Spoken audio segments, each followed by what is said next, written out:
Hi friends, എല്ലാവർക്കും നമസ്കാരം. ഇന്ന് ഞാൻ ഈ വീഡിയോ ഇടാനുള്ള പ്രധാന കാരണം ഒരു ബ്രോയുടെ ഒരു സംശയത്തിൻ്റെ മറുപടിയായിട്ടാണ് കേട്ടോ.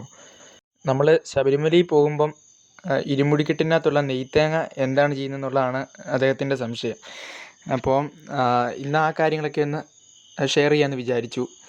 ശബരിമലയ്ക്ക് വന്ന അയ്യപ്പ ഭക്തർ മാലയിട്ട് വ്രതശുദ്ധിയോടുകൂടിയും ശരീരശുദ്ധിയോടുകൂടിയും നോയമ്പെടുത്ത ശേഷം ഇരുമുടിക്കെട്ടോടു കൂടിയാണ് ശബരിമലയ്ക്ക് പോകുന്നത്. അതെല്ലാവർക്കും അറിയാവുന്ന കാര്യമായിരിക്കുമല്ലോ.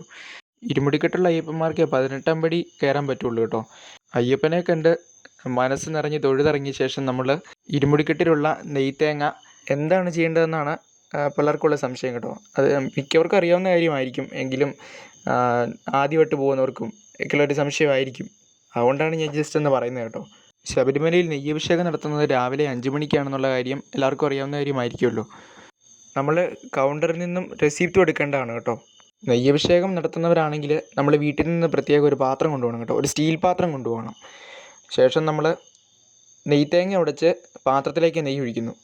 അതിനുശേഷം നമ്മൾ ക്യൂ നിന്ന് നെയ്യ് അഭിഷേകം ചെയ്ത് വാങ്ങുകയാണ് ചെയ്യുന്നത്. അഭിഷേകം ചെയ്ത നെയ്യ് വീട്ടിൽ കൊണ്ടുവന്ന് പ്രത്യേകം ശുദ്ധിയായി തന്നെ സൂക്ഷിക്കണം കേട്ടോ. അതിനുശേഷം നമുക്ക് സേവിക്കുകയും ചെയ്യാം. നെയ്യഭിഷേകം ചെയ്യുന്നില്ലാത്തവരാണെങ്കിൽ ശ്രീകോവിലിന് പിൻവശത്തും അതുപോലെ ഇടതുവശത്തും നെയ്ത്തോണിയുണ്ട് കേട്ടോ. അവിടെ ഒരു പ്രത്യേകം കല്ലൊക്കെ വെച്ചിട്ടുണ്ട്. അവിടെ നമ്മൾ ഈ നെയ്ത്തേങ്ങ പൊട്ടിച്ച് നെയ്ത്തോണിയിലേക്ക് നെയ്യ് ഒഴിക്കുന്നു.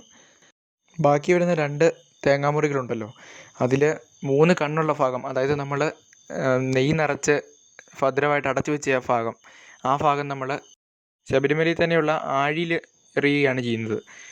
അതിൻ്റെ ഐതിഹ്യമൊക്കെ നമ്മൾ ലോങ് വീഡിയോയ്ക്കകത്ത് ഉൾപ്പെടുത്തിയിട്ടുണ്ട് കേട്ടോ. അതേസമയം കണ്ണുകളില്ലാത്ത ബാക്കി ഭാഗം നമ്മൾ ചെയ്യുന്നത് ഇരുമുടിക്കെട്ടിലുള്ള അവല്, മലര്, ശർക്കര, അതുപോലെ കദളിപ്പഴം, കൽക്കണ്ടം, മുന്തിരി, ഇത്രയും സാധനങ്ങൾ നമ്മൾ മാളികപ്പുറത്ത് നിന്നും നേദിച്ച് വാങ്ങുകയാണ് കേട്ടോ ചെയ്യുന്നത്.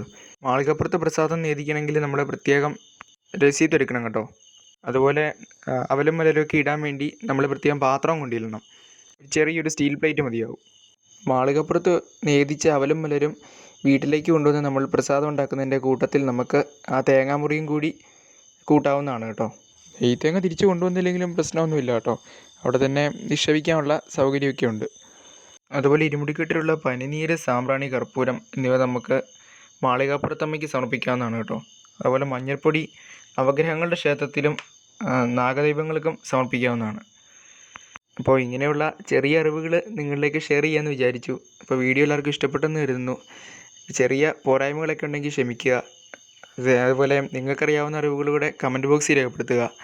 അപ്പോൾ നമുക്ക് വേറെ വീഡിയോ അടുത്ത ദിവസം കാണാം.